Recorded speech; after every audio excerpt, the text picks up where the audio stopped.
skillful execution of visual form and conceptual engagement merge to create successful design.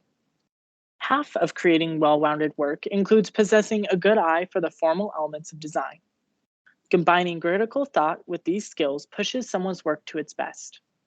Executing these two principles together allows a designer to teach people about their perspectives and possibly change someone else's. Sergi Delgado is an artist who helped me develop my practice. The process and formal elegant excellence of Delgado's work inspires me. Delgado approaches his practice through a lens that looks like a series of trial and errors. His portfolio includes a collection called The Lab.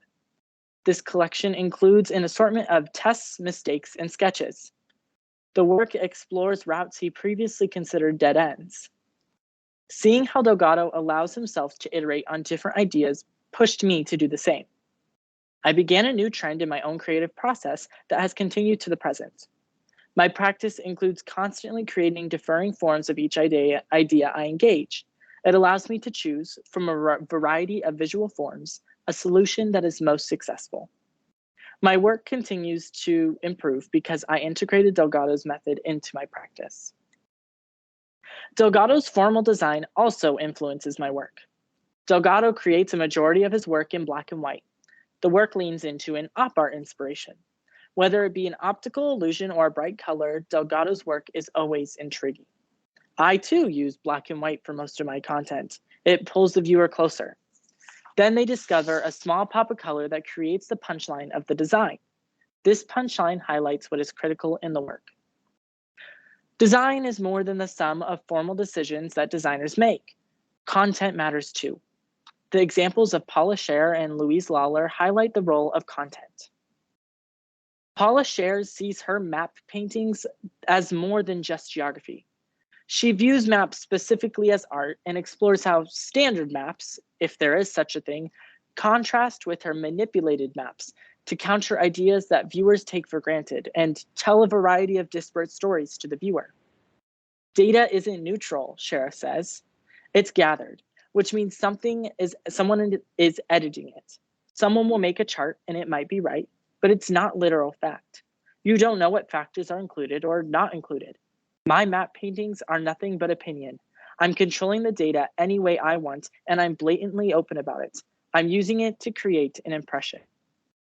My own work, Rural Flight, is an example of the way manipulated images of disappearing towns in my home state of Iowa critically examine the fate of small town rural America.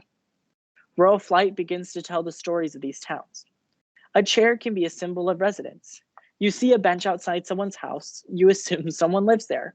These places were once home to someone, but they've gone from bustling towns to ruins. The chair is a reminder that there are memories there and that these towns matter.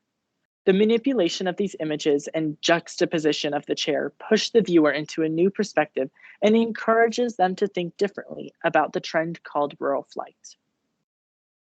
This kind of critical engagement has become core to my practice. By highlighting content that viewers may have taken for granted, I hope to educate and change minds. Louise Lawler's Bird Calls, a feminist commentary on the refusal by galleries and museums to include or take seriously work by female artists, combines the common sounds of birds with the names of elitist male artists from the 1970s. She satirically mocks the preening of famous male artists who dominated the art world from the 50s to the 70s. The names on this slide are the names that she emulates in the Bird Calls. Using the voice of a bird to create this mockery sent me in a new direction with my work. Climate change and habitat destruction have endangered many species of birds to the point of extinction. In fact, as a planet, we are in the middle of the 6th mass extinction. My work highlights efforts to reverse the endangerment of birds in the United States. Lawler's Bird Calls gave a voice to the voiceless women. It occurred to me that I could use Lawler's voicelessness and give a voice to the disappearing birds by taking texts from recovery documents, that is, the Fish and Wildlife Service's official plan to save endangered or threatened species. This text I used for the Myidesis palmeri, also known as the small Kauai thrush, number 21 on my list of 36 birds. When choosing the sections of text I wanted to work with, I looked for ironic references to the roadblocks standing in the way of recovering these birds.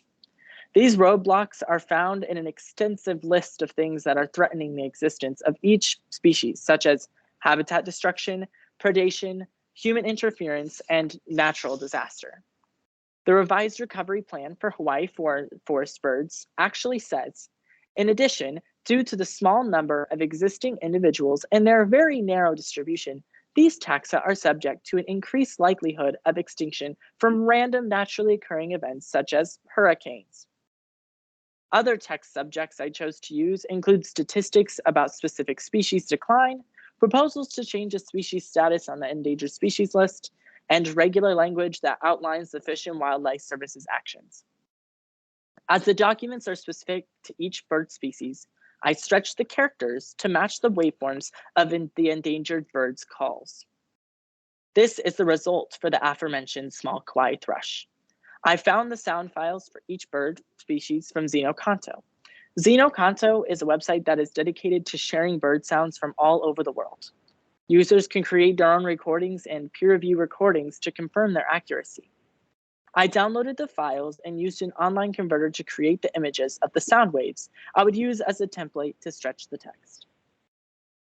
These compositions give the birds a voice that mocks our poor efforts to save them. A viewer's difficulty in reading these descriptions ironically blurs our view of the actions listed in the recovery documents.